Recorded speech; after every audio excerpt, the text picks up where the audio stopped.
Hello, welcome, and let's look at the blood circulation, guys. Blood circulation. We are looking at one again of the major body systems. In this case, we are looking at the circulatory system, and this one is an intricate network of blood vessels in the heart and the blood that will work together to transport oxygen, nutrients, hormones, and other essential substances throughout blood. Okay. Um, It plays a crucial role in maintaining homeostasis by delivering vital components to the cells, removing waste products, and supporting various physiological functions.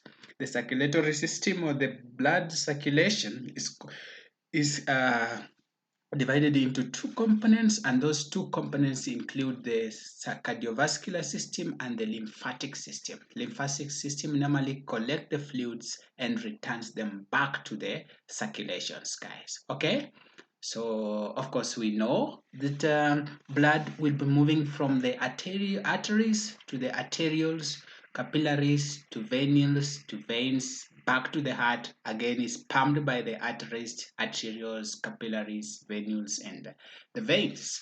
So if you say we start by pumping the blood to the rest of the body parts, okay, the blood has to be collected back to the heart through the vena cava, which gets into the right atrium through the tricuspid valve to the right ventricle. The right ventricle pumps this blood to the lungs through the pulmonary arteries via the pulmonary semilunar valves.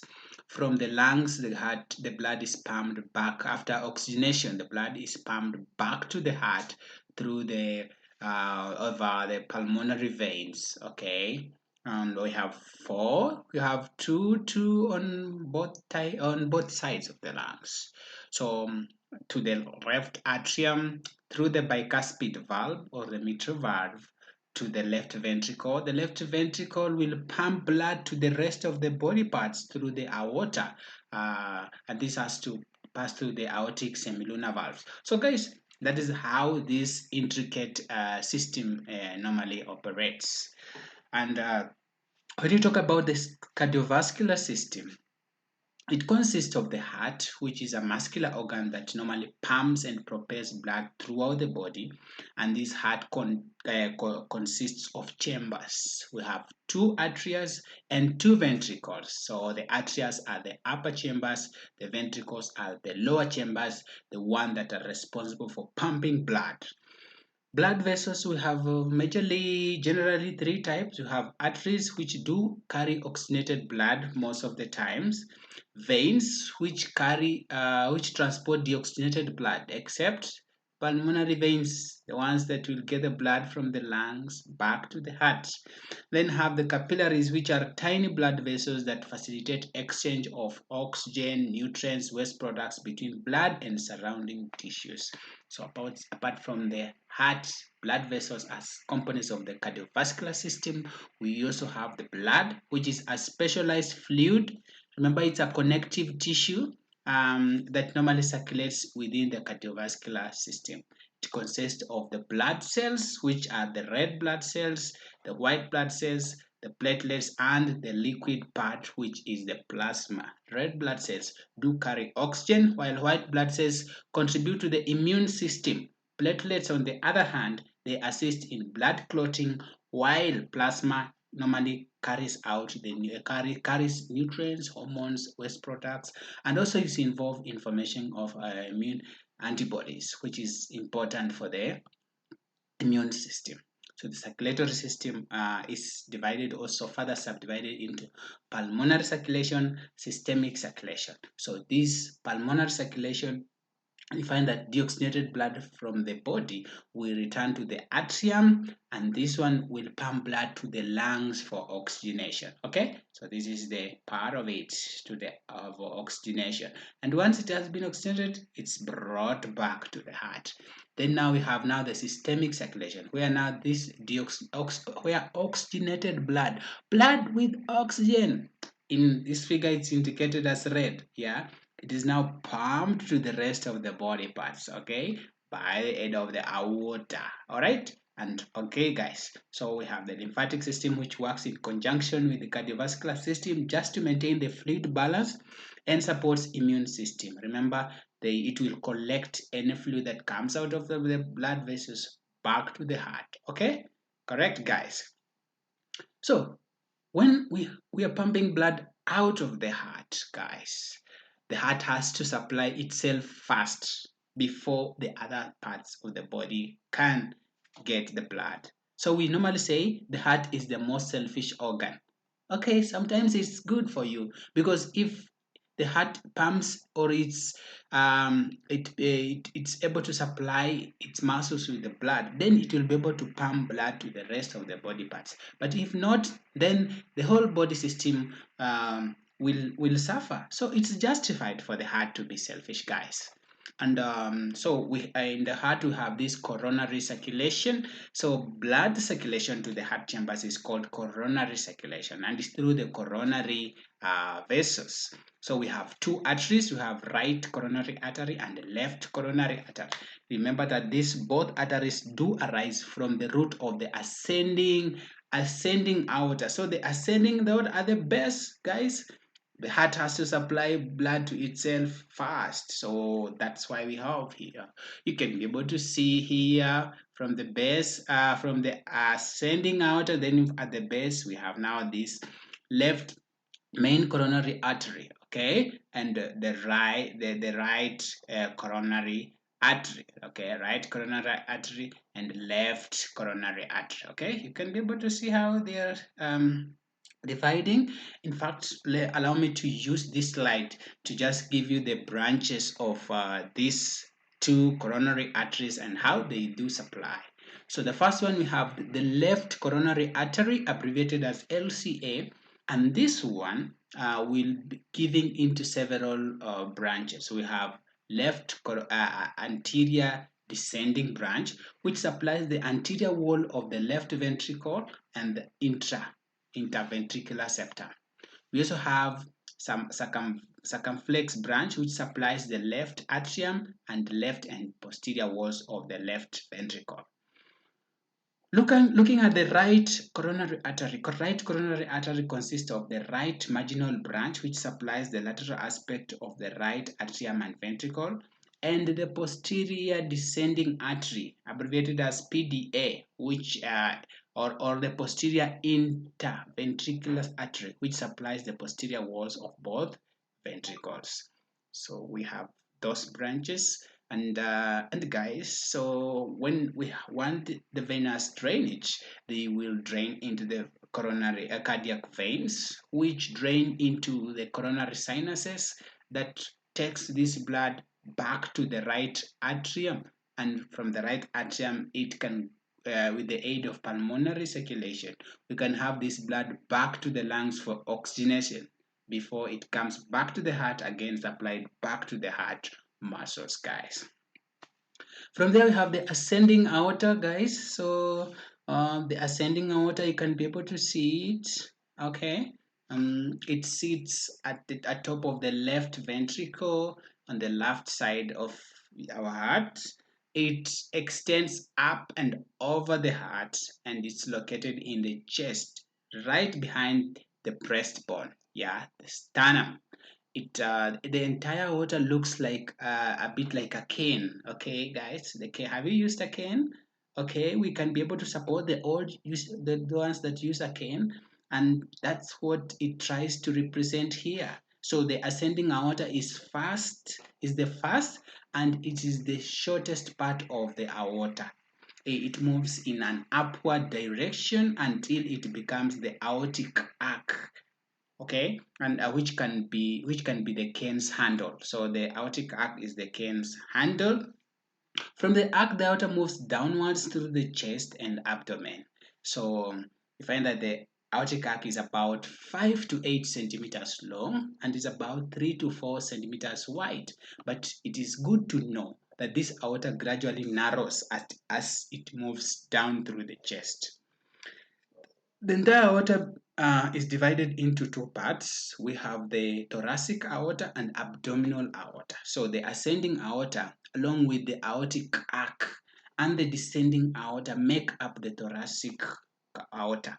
So the descending aorta begins after the left ventricle of the heart and contains aortic heart valve, which is a flap that normally opens and closes to allow blood to enter the aorta from the left ventricle.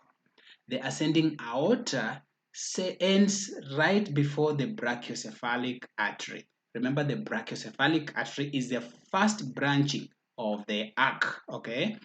Right, guys? And we can be able to see it from my diagram here. The brachiocephalic branch. This is the first branch of the aortic arc, guys. And this is where the ascending aorta ends, guys. All right? Correct. So from there, we can now go to the thoracic aorta. And when the ascending aorta, we have already said, is the initial portion of the aorta. Okay, so it normally ascends behind the sternum, and then it extends approximately to the level of T4 vertebral body. So from this point, it is known as now the aortic arc. Okay, at this point, and it begins to arc posteriorly to the left of the vertebral bodies in the posterior mediastinum. So the aortic arc both begins and ends at the level of the second rib. Okay, it lies within the superior mediastinum. So in the chest radiographs, this aortic knob is normally identifiable as aortic knob. All right. Okay. So we have the three branches of the arc, and I request that we give this attention somehow. So the first branch we have said is the brachiocephalic artery. So the areas that are normally supplied, we have the right carotid artery, which now supplies the right side of the neck and head. And then we also have another branch, the right subclavian artery. This one supplies the right arm and part of the chest. We have the second branch of the aortic arc, and this is left common carotid artery. This one supplies the left side of the neck and head. Then we have the left subclavian artery. This one supplies the left arm and part of the chest. All right, so those are the branches. Remember, the final section of this aortic arc is just distal to the origin of the left subclavian artery and is known as the aortic isthmus. Okay, so this is a mild narrowing of the aorta that occurs at the site of the ligamentum arteriosum. Remember, the ligamentum arteriosum is the remnant of the ductus arteriosus. We shall also be able to see this when you'll be looking at the fetal circulation. Okay, from the fourth thoracic vertebrae, it continues. This aorta continues as a descending aorta, and it travels downward to the diaphragm hiatus at the level of T12, where it exits now the thorax. Okay, so this descending aorta gives off multiple vessels before exiting the thoracic cavity, including arteries to supply the pericardium, the bronchi, the mediastinum, esophagus. It also gives off superior phrenic arteries, posterior intercostal arteries, and subcostal arteries. So from here, we can now look at the abdominal aorta, because we are done with the thoracic aorta. So in abdominal aorta, we're saying that this abdominal aorta normally enters the abdomen posterior to the median acute ligament and lies anterior and slightly to the left of the anterior aspect of the lumbar vertebrae, with the inferior vena cava lying to its right. So structures crossing the abdominal aorta will include you find between the origin of the colic and the superior mesenteric arteries, we have the splenic vein and body of the pancreas. Then between the origins of the superior mesenteric and inferior mesenteric arteries, left renal vein, the unicate process of the pancreas, and the three part of the duodenum. The abdominal aorta will run through from the diaphragm, okay, and ends just below the pelvis, where it divides into iliac arteries. So there are 5 arteries that normally branch from the abdominal aorta, okay? And we can have them now. The first one is the celiac artery. Celiac artery normally provides blood to the stomach, the liver, and we also have the pancreas. The second branch is the superior mesenteric artery. Superior mesenteric artery normally supplies the small blood, some small intestines, okay? Whereas the third one is the inferior mesenteric artery. This one supplies blood to the large intestines. Now, the fourth branch are the renal arteries, and the renal arteries do what? Renal arteries do provide blood to the kidneys as well as muscles of the abdominal wall and the lower spinal cord. The end of the abdominal aorta branches into iliac arteries, which now supplies to the legs and the organs in the pelvis. So when you look at the abdominal aorta, we have some branches that are paired, others are unpaired. Then we have the terminal branches. The paired ones, you find you have the middle adrenal, renal, gonadal, inferior, phrenic, lumbar arteries. Whereas the unpaired, we have the coeliac, the superior mesenteric, inferior mesenteric, and the median sacral arteries. Terminal branches are the common iliac arteries. Okay. So we from now the abdominal aorta, we're now talking about the common iliac artery. So this abdominal aorta normally divides at the level of L4, okay, vertebral body, and forms two iliac arteries. So these common iliac arteries will run laterally and divide into the external and internal iliac arteries anterior to the sacroiliac joints.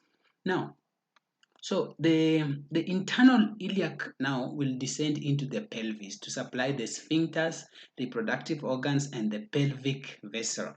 So the external iliac, or on the other hand, will continue to run inferiorly and will pass deep to the inguinal ligament. So at this point, this artery will now be renamed from now as the femoral artery, and this one will go to the to supply the lower limb. So as common iliac artery descends, it normally runs along the medial border of the psoas major muscle, and they have peritoneum in front and is crossed near their bifurcation by the ureter and the spermatic nerves and the vessels. So the arteries are accompanied by the common iliac veins along their course, which lie posterior. You find that the right common iliac artery is slightly longer than the left, and this is you find that the average length of this common iliac artery is about 2.5 inches. Okay, so we have now we had the abdominal aorta. It went and it divided into common iliac arteries. Now this common iliac arteries further went and now divided again into external iliac artery and internal iliac artery. Remember, external iliac artery went went through the pelvis. So when it emerged below the ligament, it now was referred to as the femoral artery, the one that is going to drain or to supply blood to the lower limb. I hope you can be able to track that division, guys. Okay, common iliac artery. Okay, then we have external iliac artery, then you have internal iliac artery. Then internal iliac artery can do the division, okay, further. So we have some facts about the iliac arteries. Common iliac arteries, we say it is coming from the abdominal aorta and it's coming up and forming some branches. We have internal iliac artery and external iliac artery, and this happens at the L4. Whereas the external iliac artery, we have several branches of it. We could have inferior epigastric, deep circumflex, iliac, and femoral arteries, and they supply the part of the abdominal wall and the lower limb. And this is where the femoral artery normally emanate from. Lastly, we have the internal iliac artery, and the branches could include the iliolumbar, the lateral sacral, the superior inferior gluteal, internal pudendal, and the inferior vesicle, and this is often vaginal in females, medial rectal, obturator, superior vesicle, and uterine in females only. Okay, guys, you can have a mnemonic where you can be able to use to remember some of these blood vessels for the internal iliac artery. And the mnemonic is, I love going places in my own sexy underwear. And you are able to get the iliolumba, okay, the iliolumba. All right, guys. So from there we have the external iliac artery, okay. Remember, this is where we are getting the femoral artery, yeah? Yeah, so we can abbreviate it as EEIA, and this normally arises from the division of the common iliac artery anterior to the sacroiliac joints. So this artery then continues to pass under the inguinal ligament, and we said once it passes under the inguinal ligament, it is renamed, so that we have now the femoral artery, which is now emerging. Then it runs medial to the femoral nerve and lateral to the common iliac vein. The external iliac artery supplies the part of the abdominal wall and the lower limb. It has three branches. We have inferior epigastric, deep circumflex iliac, and the femoral arteries. All right. What about the internal iliac artery? Remember, the common iliac artery was dividing into external and internal. So this internal bifurcates into anterior and posterior trunks. So the anterior trunks have several branches that supply the pelvis and the perineum. And they are the obturator, inferior gluteal, superior vesicle, uterine only in females. We have inferior vesicle, often vaginal in females, and we have middle rectal and internal pudental arteries. So the branches of posterior trunk are the iliolumbra, lateral sacral, and superior gluteal arteries. We could just remind ourselves, guys, we have common iliac artery dividing into the internal and external. Okay, guys. So often my sexy underwear is inside the pants will help you remember the branches of the anterior trunk, and these are the branches. Whereas the please will also help you to remember the branches of the posterior trunk, which include the posterior, the iliolumbar, the lateral, and superior gluteal. All right, guys. Guys, in order to remember all the organs and most of the organs and how they are supplied, it's good to get it from the gut division. And in the gut division, you normally have the foregut, midgut, hindgut, and the anal canal. So the foregut consists of the esophagus, stomach, first part of the duodenum. And in this case, we normally talk about the celiac trunk in most of the case. So of course, the esophagus will be supplied by inferior thyroid artery, and the celiac trunk will be supplying the stomach. The second one, we have the midgut, which consists of the second and third part of the duodenum, the jejunum, ileum, cecum, appendix, ascending colon. And these ones will be talking about the superior mesenteric artery and their branches. While the hindgut, consisting of the transverse colon, okay, transverse colon, descending colon, sigmoid colon, upper part of the rectum, okay, upper part of that. This one will be talking about the inferior mesenteric artery and the branches. Lastly, the anal canal. This is the lower part of the rectum, anal canal, and the anus. This one will be supplied by the middle and inferior rectal arteries. All right, guys. So from there we have another concept about the sac of Willis, and this is just but a circular anastomosis, a network of arteries at the base of the brain. And this arterial circle is formed by the joining of several arteries, and this is just to provide collateral circulation. And what is the importance of collateral circulation, guys?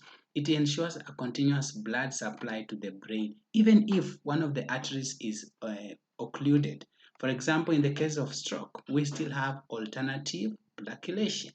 So this This sac of Willis is located at the base of the brain, near the optic chiasma and the pituitary gland. And this is how it appears, guys. This is what is formed.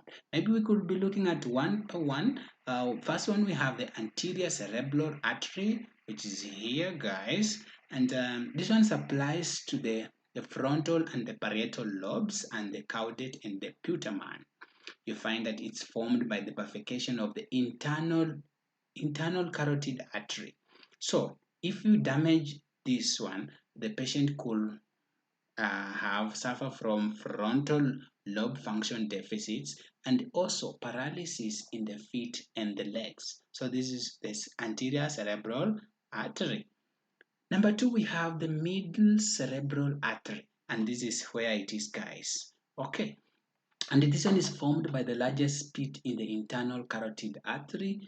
It branches supply blood to the entire lateral surface of the brain, including language structures on the left lateral cortex. These are the bronchus area, the Wernicke's area, and the primary somatosensory, auditory, and primary corticals.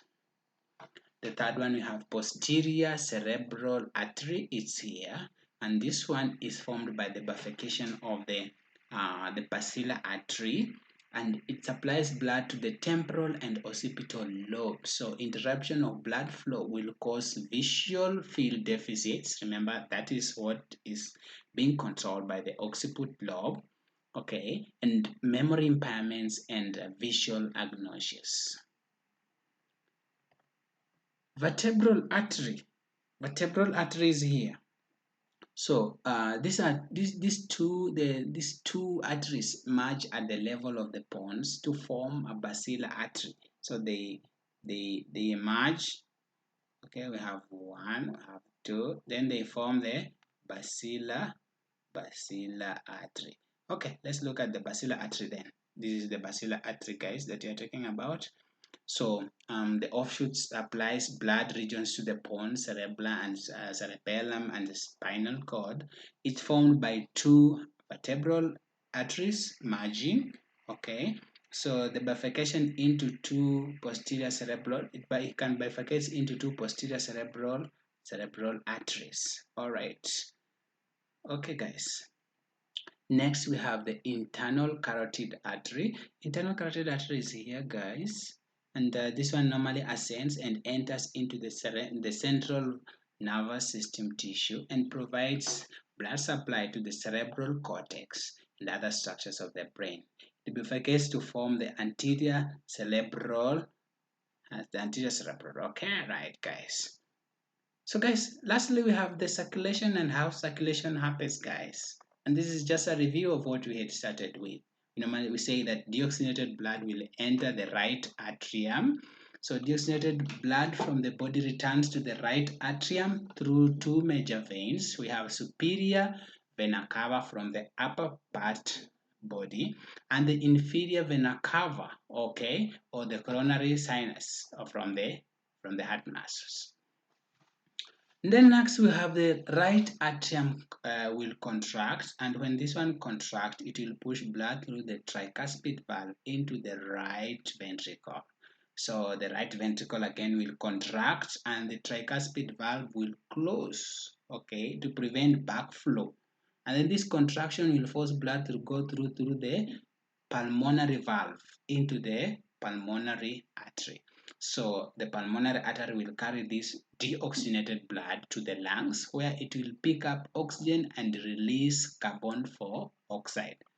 So while there, it's going to be oxygenated. So in lungs, carbon dioxide is exchanged for oxygen and oxygenated blood returns to the heart through the pulmonary veins. So oxygenated blood from the lungs will enter the left atrium through the pulmonary veins. Then the left atrium will contract, and this contraction will push blood through the bicuspid valve, the mitral valve, into the left ventricle. The left ventricle will contract, and this will cause the bicuspid valve to do what? To close. So this contraction will force blood now to go through the aortic valve to the aorta. So the aorta is the main artery that supplies blood. Okay. So remember, in this case, we have the tricuspid valve. Tricuspid valve is located between the right atrium and the right ventricle. We have the pulmonary valve located between the right ventricle and the pulmonary artery. Then you have the bicuspid or mitral valve located between the left atrium and the left ventricle. Then lastly, we have the aortic valve. This one is located between the left ventricle and the aorta, guys. Okay, remember from there we could have the ascending aorta, then you have the arc, okay, then you have the thoracic, then you have the abdominal, then you have the common iliac arteries. Thank you guys for that presentation, guys. I hope it has been of help to you guys. Um, I hope that from this one now you can easily get the links in the description section. The links have different quizzes for different sections. I urge you, I know you have had now enough knowledge. You can approach it with confidence and attempt those different quizzes and let me know the feedback. So guys, it has been a pleasure having you in this presentation. Thank you so much for your attention. Guys, I know we are going to meet for another lecture or another upcoming lecture in anatomy. Until then, please guys, take care of yourself and see you.